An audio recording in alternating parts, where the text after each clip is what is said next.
it's one of these rotaries. Now, does your technical knowledge, do you have much knowledge of how the rotaries? I love the Wankel, yeah.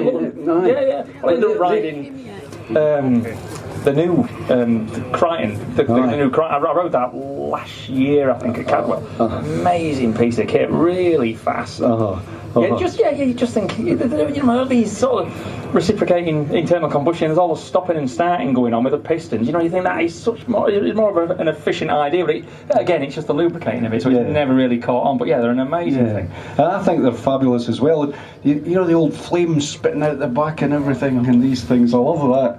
Now, apparently, am I right, Carl, there's only 3 of these on the planet? This particular model, yeah. Yeah, of that particular model. I think one's a blue one, one's a yellow, and this is the famous black one.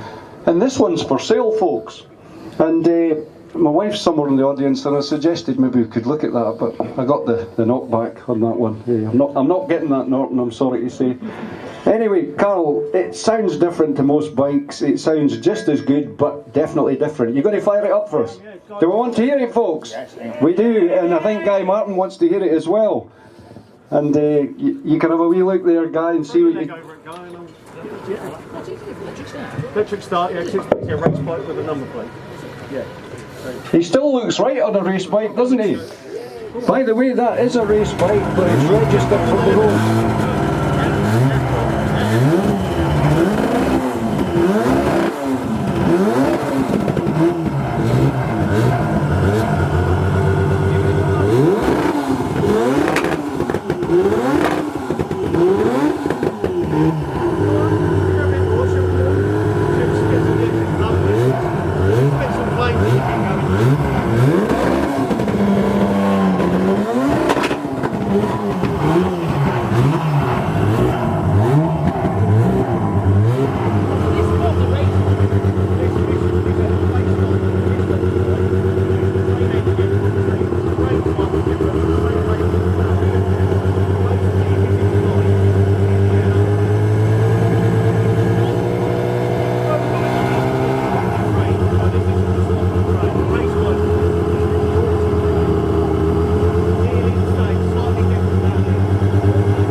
Fabulous. Did you enjoy that, Guy? I really just want it for going to Tesco, but it's absolutely fantastic sound.